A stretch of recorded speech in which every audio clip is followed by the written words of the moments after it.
we are living in the times of growth, healing and hurting. These very fundamental ingredients of the life journey must be experienced and understood for the sake of identity and for to understand one another. The times of hurting one another are just as complicated as the times of when there is a time for reconciliation, in which for most of us is a time of immense fear. The fear is present because of the fact that love remains a part of the union, as it feels burdensome and is a huge part of the feeling of being betrayed, despite of how many of us feel as though the union of the past would be better for us to allow to end.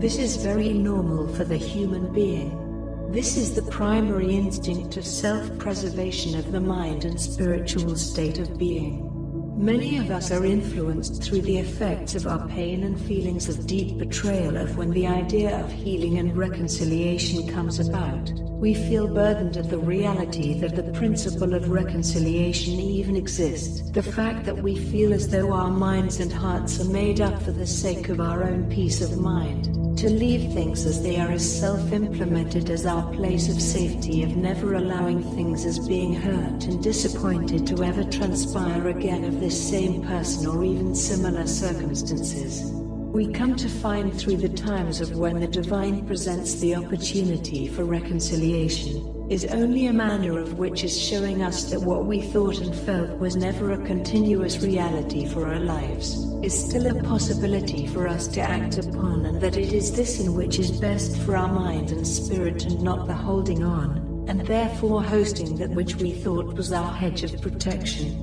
but was in fact our own choosing to further grieve ourselves further from the act in which we felt produced betrayal in our lives previously.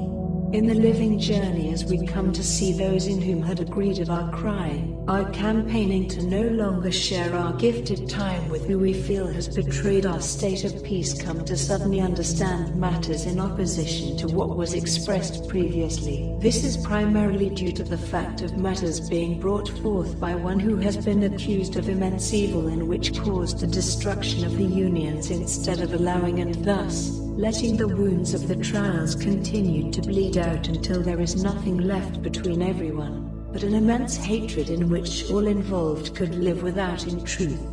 it is obvious that the divine holds true to presenting to the human family that despite the pains and the acts of betrayal, there is always an opportunity for healing and reconciliation, if the fear of being hurt and disappointing again is allowed to be diminished, and the hatred for the brother or sister is also not allowed to be a factor of the root of our conscious decisions based upon self-assurance from being hurt and disappointed again. The divine never fails to conduct the opportunity for all of us to come to know who and what we have been made to be, and thus what we are to become, in spite of our pains which were felt of the past were too much to bear. We come to understand that all of which is ordained to be a part of who and what we are towards one another in terms of human relationship.